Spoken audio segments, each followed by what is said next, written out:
Every once in a while, there is an indie release that stands out from the crowd. Although most projects are conceived out of a certain level of passion, only a select few exude qualities that elevate it to a certain, genuine labor of love. In 2020, Arafel Enhanced Edition by Stegosoft Games easily fit that bill. The flawed but big-hearted RPG was a culmination of years of blood, sweat, and tears that all started as a hobbyist project 2 decades prior. While the studio's latest entry, Rise of the Third Power, doesn't have the same level of historical depth, it is nonetheless an impressive end result of years of dedication and hard work by a genuinely passionate team.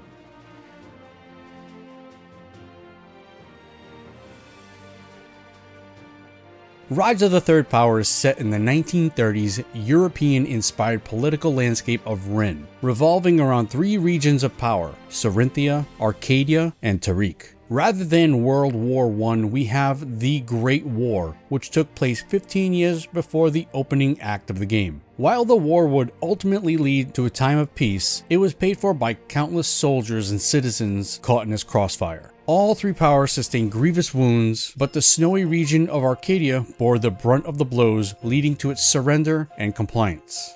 Many Arcadians, however, did not agree with the Arcadian king's armistice, instead labeling him as a weak, powerless leader. This ultimately led to the rise of the Nareskov, an Arcadian figure that was willing to do anything to restore the kingdom's former glory, usurping the throne in its process. Now, on the eve of the wedding of Princess Ariel of Sarinthia to Prince Gage of Arcadia, players in the shadows begin a seemingly reckless plan in hopes of stymieing rumblings of a second great war, one that no nation can afford, just on the horizon. Out of all the narrative backbones a small indie studio can tackle, heavy politics is arguably one of the most difficult to do well. Not only do you have to establish a compelling and tangible lead up to the current events and beyond, you also need an equal array of strong, unique characters through which to deliver it all. Fortunately, Rise of the Third Power handles both aspects remarkably well, with a globe-spanning history that equally emphasizes the scars of the past and both concerns and goals of the future.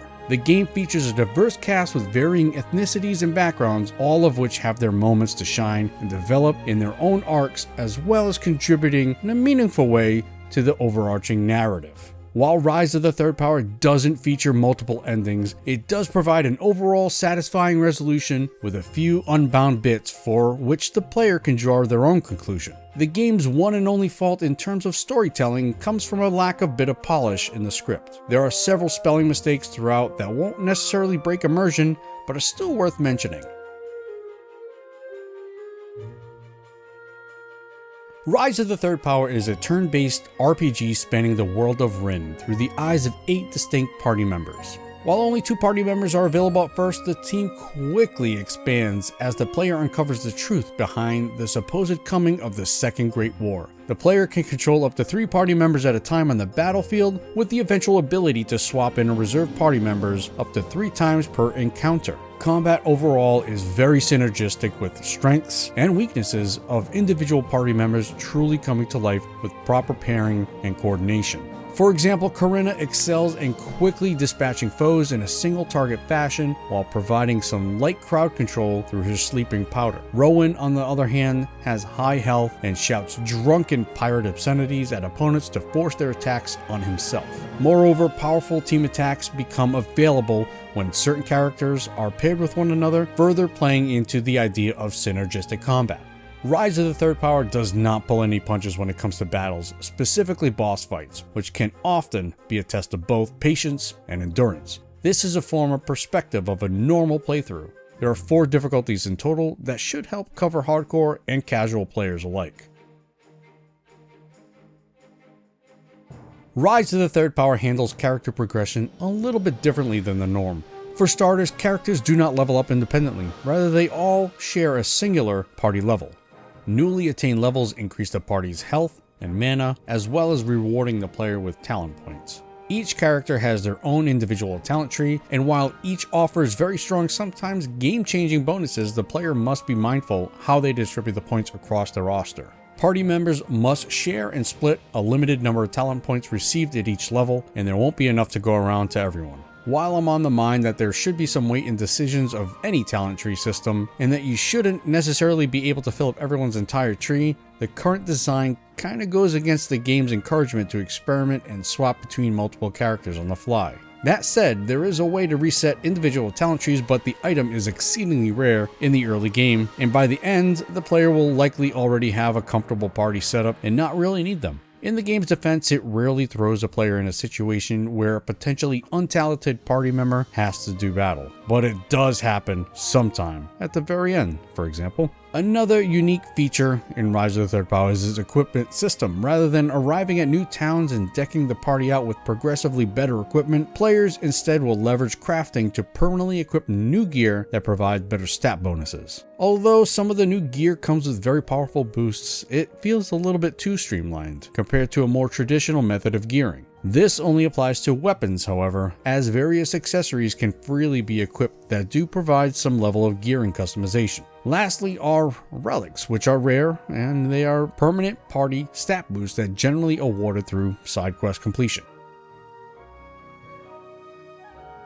One of the strongest aspects of Rise of the Third Power are its many dungeons. Whether they are linked up to the main campaign or are simply part of a side quest, they are all intelligently crafted, not only to respect the player's time, but also encourage exploration alongside light puzzle solving. Almost every area has branching paths, monsters, and treasures that are all integrated through a 3-key design. These keys gradually open up new areas within the dungeon, while often providing a shortcut to previous areas and, more importantly, the entrance. Dungeons are filled with enemies that appear on the map and can come in the normal and elite flavors, the latter being an immensely more powerful version of its normal counterpart. To round it all off, there are at least 1 or 2 boss fights in each dungeon for the player to conquer as well. Rise of the Third Power not only has excellent dungeon design, it also has some surprisingly good side content. While no RPG is immune to the kill X, loot Y type of content, there are some genuinely compelling side story bits here to discover. One of the more memorable moments had to do with discovering why a veteran felt unworthy of joining his fellow comrades for fellowship. Even in instances where the side story content isn't all that deep, they often take you well off the beaten path to one of the more aforementioned dungeons that are brimming with treasure.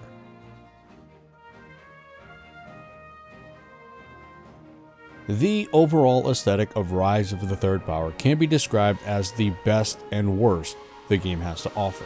On one hand, the game's art and sound are stunning at best and above average at worst. Like Arafel before it, Rise of the Third Power excels at breathing life into its many seemingly handcrafted locales within various biomes, accompanied by an eclectic soundtrack that bolsters the already enticing ambiance to even greater effect. Battle graphics blend animated pixel art into pseudo hand-painted assets and flashier visuals together into a very impressive way. Critical hits are handled especially well, emphasizing both the visual and sound effects to extreme, satisfying degrees whenever they are dealt. On the other hand, Rise of the Third Power lacks a bit of polish elsewhere. Besides the previously mentioned spelling mistakes, blank lines can occasionally be seen in map tiles, some areas are missing some wall boundaries, one sub-event can erroneously trigger in the wrong spot, and there are a couple of cases where sound effects are seemingly absent, or worse, can even bleed over from certain events. The frame rate will sometimes bog down a bit too, usually when flashier battle effects go off and especially in dock mode. Furthermore, I experienced several crashes throughout my 25-hour playthrough, though these are somewhat pardoned by the game's generous save and autosave system. Fortunately, these are all minor issues that can certainly be patched out at a later date if they haven't by the time the game goes live.